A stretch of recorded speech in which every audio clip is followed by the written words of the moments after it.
estaba mirando al cielo, de repente empieza como a formarse la imagen. Y se quedó ahí. Agarró el teléfono y empieza a grabar. Y justo cuando dejé de grabar, desapareció. Y estaba ahí, más no creo.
I see the ranger station good from here.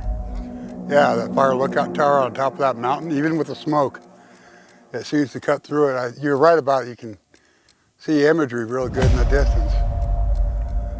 If you can see it, if it's there. Wow. I've never seen this area looking like this. It's got all those smoke pockets all over the place out there.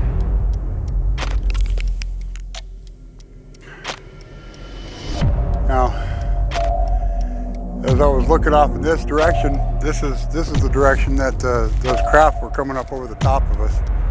They went right up over the top, streamlined right over the top of me, and my campsite was over to the side here.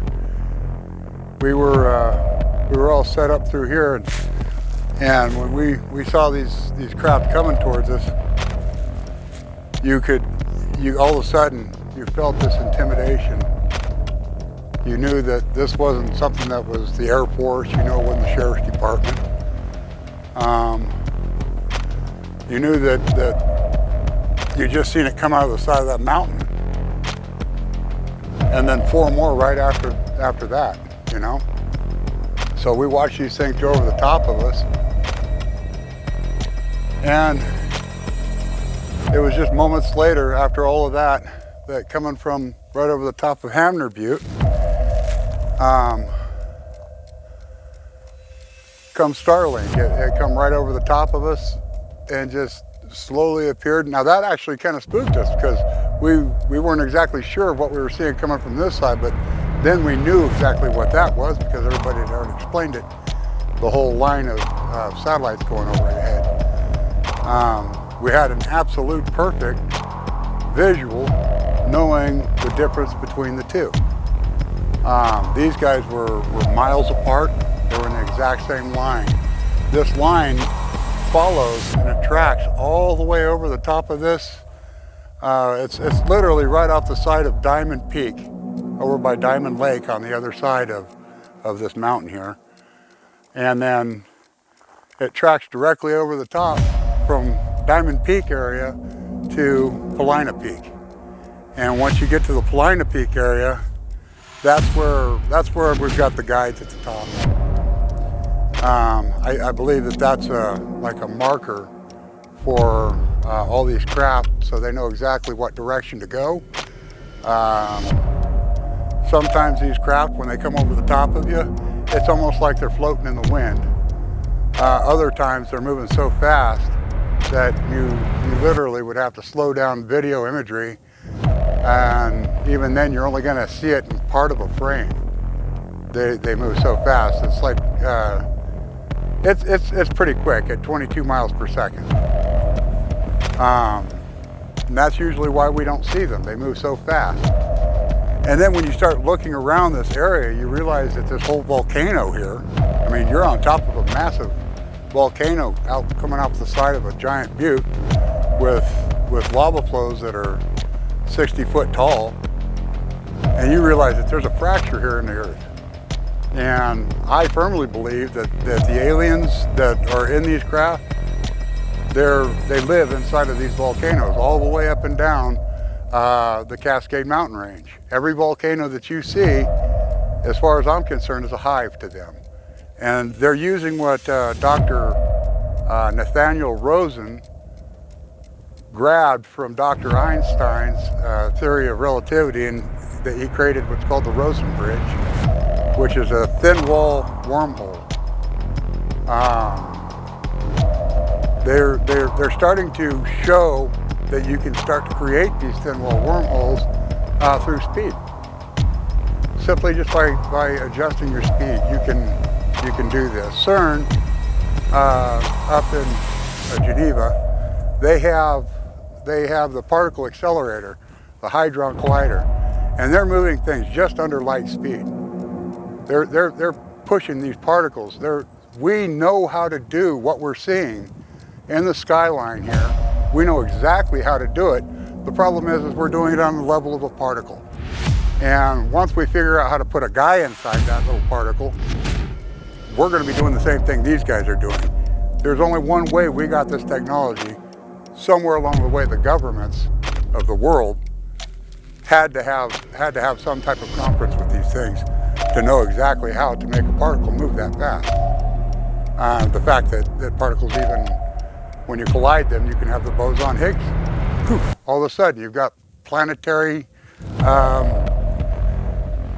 have rotations and all types of things that take place when that happens. And a lot of these spheres that I see, when you see a sphere, I'm kind of thinking that they're almost like a drone of some sort, and that they move just like that particle in the Hadron Collider. If we can put cameras out in designated areas where we can dedicate some cameras, that's the type of thing I want to find out at some point. Somewhere along the line, we're going to take a news van and we're going to convert it out as a UFO search rig. And we'll be able to have a mobile laboratory. And once that day comes, you're going to see a lot more of me and Mr. Ledesma and Jonathan Mitchell. And we're going to go out and we're going to actually investigate things like cattle mutilations and things that have happened in this area. I completely plan on going out into eastern Oregon and talking with the different sheriffs of different counties to find out exactly where their investigations have led, what times of day this may have taken place, how many witnesses there might be. I want to go out and I want to talk to the people who lost the cattle. I want to make sure that it's okay with them if I come out with a crew and a team and we try and catch what's happening. We want to go out and investigate it. I've had several different interviews with people. They all know who they are. Hello, everybody. I've interviewed several people on them being abducted. I've interviewed several people who have had the third kind encounter of just getting close enough to the craft where they can see the pilot.